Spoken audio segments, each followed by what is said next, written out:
I'm going to hit a record button here. Give me 1 second to set it up. All right, go for it. All right, perfect. So thanks for jumping on and joining me tonight. Absolutely. Thanks for setting this up. Yeah, you get the kids in bed and everything? Yeah, my wife put the finishing touches on that, so That's we're awesome. good. That's awesome. So in honor of Brain Injury Month, Concussion Month, I was hoping that we might be able to talk and share a few words of wisdom with the community, just to share some resources that we have here in the Twin Cities area and maybe beyond as well. Perfect. We Perfect. always love to help, so that's All great. right, cool. Well, I am very excited to bring you on, Mike. Do you prefer I call you Mike or Michael? I guess I've never really asked you that. Yeah, makes no difference. Okay, No, so Mike is fine. Mike is fine. Okay, Yeah. so this is Mike Steiner, concussion specialist at Twin Cities Orthopedics. hmm I'm really excited that you are joining us tonight in honor of Concussion and Brain Injury Awareness Month here on our live Absolutely. recording. And I Mhm. was wondering if we could just start off with you sharing a quick background about what you do as a concussion specialist. Sure. So obviously there's a lot of, concussion's a big buzzword, especially in the media these days. It's getting a lot of hype, especially with, the NFL and football and all these other contact sports. But so mainly as a PT, we generally deal with concussions when someone doesn't recover within the first couple weeks typically. So more of a high school, college athlete or an adult, they typically recover within 1 to 2 weeks roughly. More of a adolescent child, they might take up to 4 weeks. So typically in the PT realm of things, if they fall into that later category, they're classified more as a post-concussion syndrome. And those are typically the population that we see. So that's roughly about 20% of people that get concussions. But we can see them more acutely.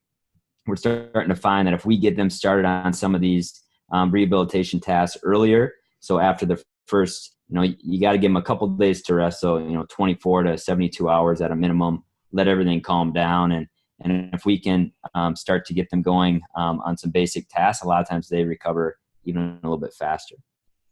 I see. So when you say recover, what kind of improvements are you measuring or looking at in these patients that come to you? Sure. So that can be a loaded question.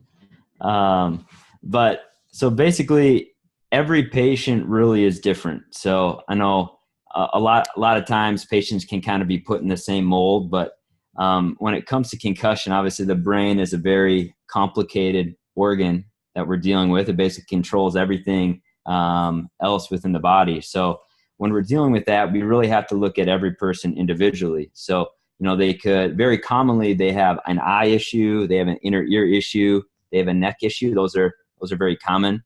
But we can have a lot of anxiety that goes along with it. We can have a lot of concentration and thinking difficulties, fogginess. So we have to go through at least a basic screen to kind of tease out, all right, which disciplines are really involved with this individual patient, so we can make a targeted treatment approach. Sure. And in doing that, are you working with an MD or other professionals as you decide which aspects need to be addressed? Right. So say it's an athletic population. So it's an athlete that comes in. If they're at least at the high school level, they're going to have an athletic trainer that's going to be involved, which was kind of last week's talk. Sure. Yeah, we did talk So about they're very, very helpful in kind of getting the athlete started. And a lot of times they might not even get to me if they recover properly. But after the athletic trainer works with them, if they're not seeing improvement, they get them to the MD. The MD does their evaluation and then kicks them over to me, and we work back and forth to make sure that everything clinically checks out and they're back to their normal baseline function and they're not at risk for re-injury from what we can tell clinically. And then we gradually get them back to the athletic trainer and they ease them back into play. Sure. So can you give an example of maybe one or two things that you might do with a patient that has a concussion to help them in concussion physical therapy? Right. So a lot of times, like I just had a high school baseball player last week, and his inner ear was really affected. So, I would have him do like some squatting movements and he basically fall over. So when we're dealing with vision or we're dealing with inner ear issue, we know early on we can challenge that from the get-go, as long as we're not really getting their heart rate and blood pressure up. So from a visual and inner ear issue, it's kind of the basic concept of expose and recover, expose, recover. So we want to find the specific movement that they're having trouble with and really try to isolate it. And we want to try to have them embrace those movements so the brain can develop new neural pathways and kind of heal that area of the brain. Awesome. And then how long does it take for somebody to see improvement? And I realize that's probably another loaded question here.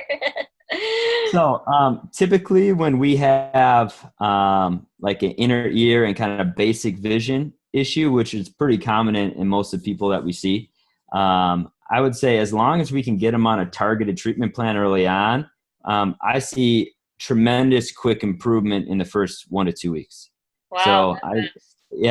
So as long as we get them and they're doing this stuff multiple times a day to kind of get everything exposed and recover and the body can respond to it, within 2 weeks, I might progress them 80%. And I would say majority of my patients, if we can get them going on the right plan right away we don't have 4 or 5 different things we're dealing with, I would say most of them are out within 3 weeks or so. Wow, that's great. So it sounds like that kind of that quick assessment and specific identification is really important to the speed of the recovery. Right. Yeah, I would completely agree. Oh, very, very interesting. So much better than when they told people to go home and just sit in a dark room until they feel better, right? Oh, that's the worst because, that just makes everything compound, right? Everything just goes downhill so far. You're in such a deep hole. And when we get I just had someone car accident in January. Wow. She comes to me and she hasn't had anything for over 2 months. And, we got a lot of stuff we're trying to dig through because of everything that's been suppressed for 2 or 3 months with that. It makes it much more complicated.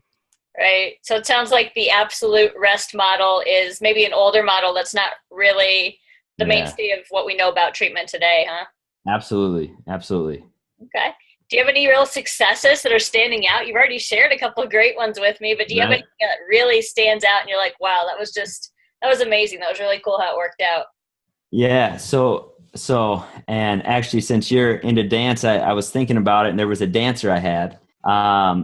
So, and how she, just kind of give you a little background. So high school level dancer, she was working on some inverted maneuvers and she ended up landing on the top of her head. Ouch. I've done that. Ouch. Yes. So, and she would say the same thing. Ouch. So with that traumatic event, hitting the head, she had eye issues, she had dizziness in her ear issues, she had neck issues, and she also had a history of some migraines and some other things, which just, we know that there's a medical history component to that, and it just makes it more complex. So basically she was progressing, as I've talked about earlier, with the eye and inner ear and neck stuff. And we started to get her back into dancing and, there's a lot of turns. She was more in ballet and point. So when she was working on her spotting, she would just fall off center. Oh, yeah, I've done that without even having head injury. So when we started looking at it, we went back and I further evaluated the neck, and we were looking at a lot of kind of joint position error, some neck proprioception issues. And, she was off the chart when we started looking at this stuff. So obviously a lot of her neck writing reflexes were significantly off. We started normalizing these and she was ready to go. So, and that was a pretty cool one. So that was a long road with everything we had to deal with, but she's back and 100%, and we know she's doing great. That's awesome. Thanks for sharing that one, because Absolutely. I know with dance, that's really important. You do need to be able to turn. You need to be able to spot. That's a major skill in any kind of dance. So that's a really awesome one. And I love that one, being a dance medicine, of course. But I figured you'd like that one. Yeah, I really do like that one. But let's say that a kid or a teen has a concussion, or maybe even an adult.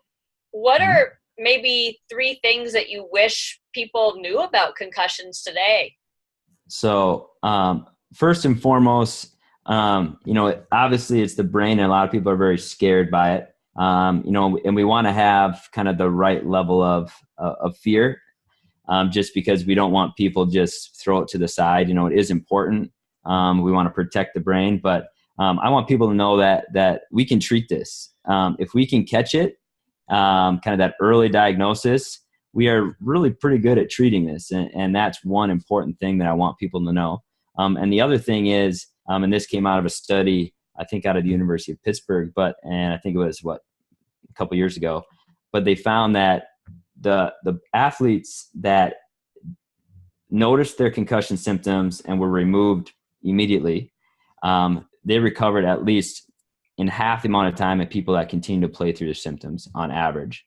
So if you got hit and you noticed that you were having concussion symptoms, but you just kind of finished the game anyways and told someone later, they found that you were over 8 times more likely to have a protracted recovery compared to the people that didn't do that. So kind of on average, and they had, hundreds of people in this study, but, on average, that was like 20 days compared to over 40 days in recovering with the same kind of treatment. So we know that compounded injury after the initial hit just makes things much more complicated. So make sure that you really, if you notice you have symptoms, get out and get to kind of a medical professional that's trained in looking at concussions. A lot of times people go to their physician, and all physicians are good. A lot of them aren't trained in that, kind of like anything else. So Right. making sure that you go to a physician that's trained in managing and looking at concussions and head injuries, so they know what to look for and who to get you to, so we can get on that quick recovery path. Absolutely. Yeah, those are the main issues. And I know the athletic trainers they've been doing so much concussion training. Even going into the high schools as a guest speaker, I've had to do concussion training just to go talk to a team. So I feel like that's really come up to new levels here in the high schools. But what about, let's go back to your dancer, for example, where many times those events, there is no athletic trainer. There might be maybe a paramedic, but a lot of times dancers in specific are taught to say, okay, whatever happened, just go shake it off and keep going and don't stop. So let's say the dancer, they're in performance, they hit their head, they know they've hit their head, their neck hurts. What should they do? Like at that moment? I mean, that's really the catch-22. I mean, that's tough. In a lot of athletics, we have this culture of, you got to push through these things, and it could be anything from dance to football to hockey. I mean, list goes on and on. So, I mean, that's really the biggest thing is, when you get into like youth sports, which is a tremendous population, but they have the least amount of resources. And that's really, we're finding that, and I don't know if it's going to happen, but those are the people that really need athletic trainers. I mean, you got, a field of, 40, 50 kids, and they have parents, and, unless the kids are educated and the parents are educated, which we're trying to do, it's difficult because, I mean, unless the kid is stumbling around and it's something extremely obvious, or the kid brings it up to the parents, those are ones that fall through the cracks and you're going to miss. So it's really about, educating that athlete and for them to express some of those concerns if you don't have a trained eye looking at it. Sure. What should the athlete say? Like, let's say the athlete knows, okay, I hit my head. I'm going to go home and maybe tell mom I hit my head, tell dad I hit my head. But are there any symptoms that maybe mom or dad or the athlete might want to bring up and talk about?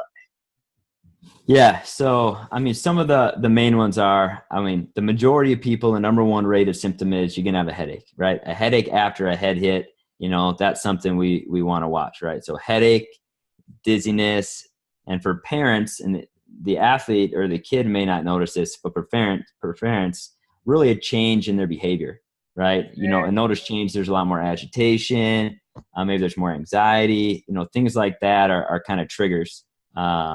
And, dizziness, loss of balance, double vision, they're having more headaches, they can't read, I mean, the list goes on. Obviously, it's because it can get complex, but, being able to just get the top 20 main symptoms and have an eye out for that is important. And to piggyback off that, it's important to know that, it's very common for these symptoms not to present initially.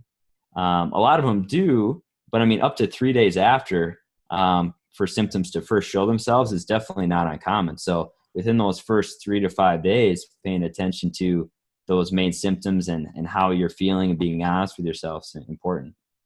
For sure. So it may be not right away, but watching for those delayed reactions too.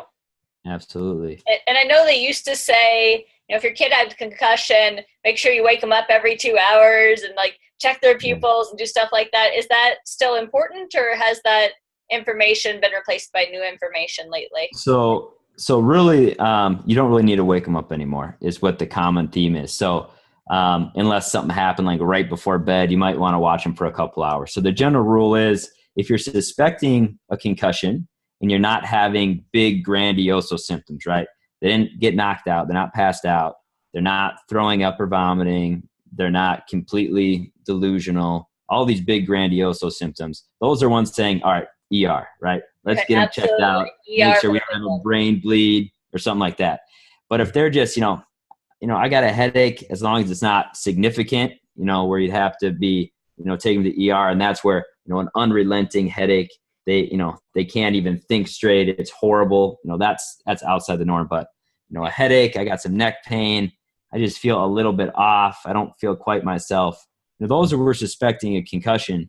But a lot of times, as long as they're with, an adult, we say a responsible adult, for 2 to 3 hours after the event, they seem to be acting normal outside of those basic symptoms. We want them to rest and recover. So you don't need to wake them up every couple of hours, because that brain actually needs time to rest. Okay. Should they go to school the next day or not? We want them to get back into school as soon as they can. So obviously, if they go to school and they can't handle it, they should be getting to that concussion physician or a neuropsychologist, someone that's going to kind of start the process and getting them into rehab potentially, or academic modifications. But within 3 days, our goal is to get them back to school as quickly as possible. And we know once we can get them back on kind of that structured plan, usually they get better faster. Got it. When they're at home, they tend to sleep more, isolate themselves, and then that just usually makes their symptoms worse. Sure. And what about texting and mobile devices and playing with social media? Should they do that, or should they avoid that at first? So, and that used to be a big thing, right? Keep them away from screens. Don't let them watch TV. And that thought is really, if it's not bothering them, if it's not symptomatic, it's really not thought to be a big issue now. Obviously, I probably don't want them on their phone for 6 hours, but that would be any kid, right? I hope so, right? Right. So, I mean, just some common sense there. But as far as that making the concussion worse, or kind of delaying the recovery, as long as it doesn't make their symptoms worse, that's kind of the general rule of thumb. Wonderful. So, and if it does make their symptoms worse, well, they might have an eye issue with that. We got to address that before that's tolerated well. So some things like that.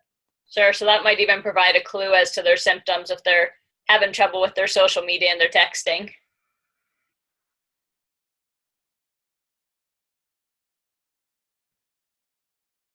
Correct. Okay. Well, I would love to pick your brain all night. I don't mean any pun on that, but you have a lot of information to share. And I don't want to take your whole night either, because I'm sure you need some family time, and we both have work tomorrow, I know. Yeah. Would it be okay if I share your contact information when we post the recording, and people could reach out to you if you had some questions? Absolutely. Okay. Do you have anything else to add in closing here tonight? No, just that, we're really trying to improve our concussion program at Twin Cities Orthopedics. And we're opening a new concussion clinic over in Eagan when the training house opens. So, we do have concussion specialists, not only myself down in Burnsville and soon to be in Eagan, but also we have people in Woodbury, over in Eden Prairie, Blaine, I believe, and a couple other locations. So we do have them around the metro, but we're just kind of waiting for everything to get built up so we can handle the patients that are coming in. So yeah, sounds like big growth, big excitement, and new opportunities coming in 2018 here. You got it. All right. Well, thank you very much for joining us for Brain Injury Awareness and Concussion and Athletic Training Month here, Mike. I really appreciate your expertise and specialty training in this area. And when we post the recording, I'll share your information, and people can reach out to you as a community resource if questions come up. You got it. Thanks for having me, Meredith. All right. Thanks so much. Have a good night.